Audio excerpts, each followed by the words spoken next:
Welcome back to Discipleship, the Discipleship mini-series.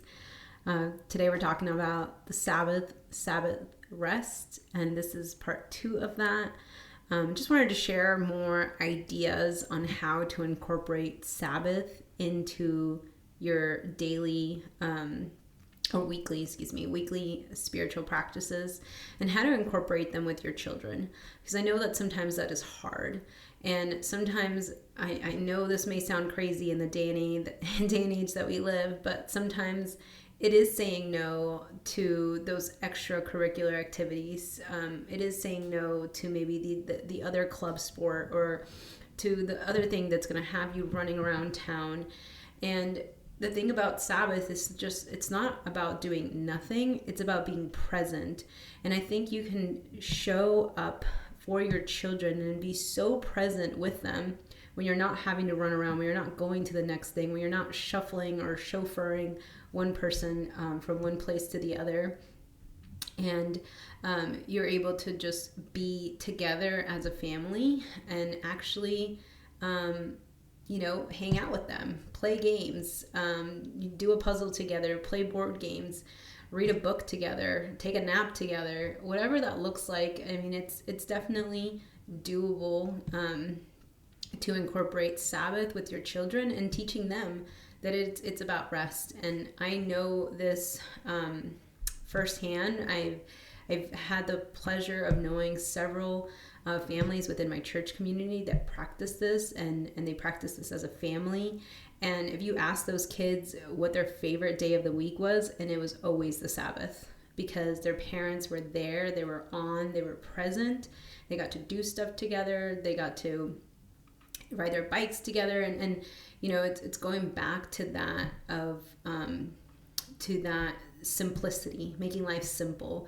They were really intentional about not spending money on the Sabbath, and their Sabbath always began on Friday nights with a family dinner, and they would sing songs and do stuff like that. And so it is definitely possible. Like I said, it takes work, it takes an intentionality, and what we're building is a rhythm of life, right? It's not just something that you're checking off a box, but you're really building a rhythm of life, slowing things down.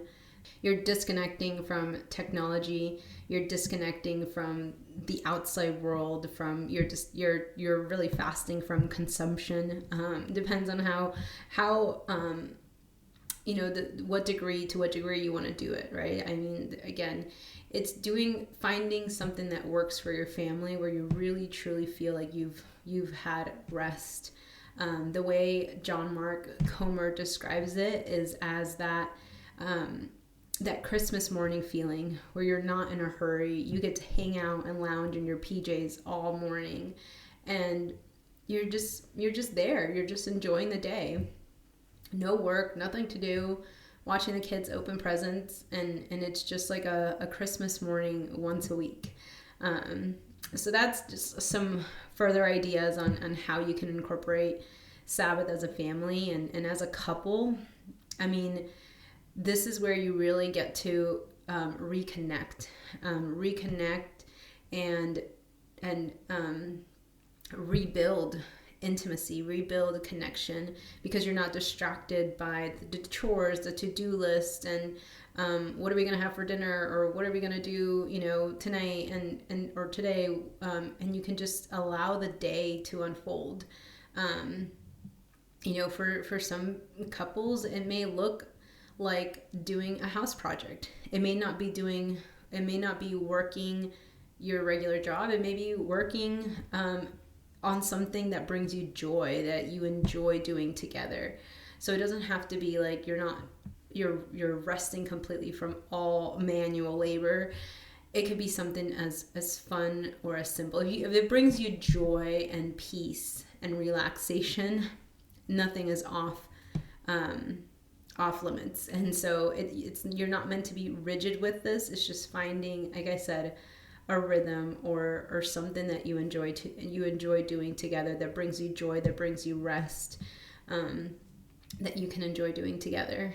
And for those who are, again, separated, you're going through a season of separation, enjoy that you're able to do Sabbath on your own. You're not having to coordinate or figure out what your significant other wants to do. You can just do what brings you joy. I think some people talk about self-care, taking a bath, going and getting a massage, like those kinds of things. I mean, you can experience that same level of self-care by just having a day to do really nothing and allowing just the day to unfold however it does. So again, I hope that this is just more ideas, more examples of how Sabbath can look in this season for your family, for yourselves, for your marriage. We didn't really get to talk a lot about intimacy and physical intimacy, but yeah, Sabbath is the perfect time to incorporate that back into your marriage when you're not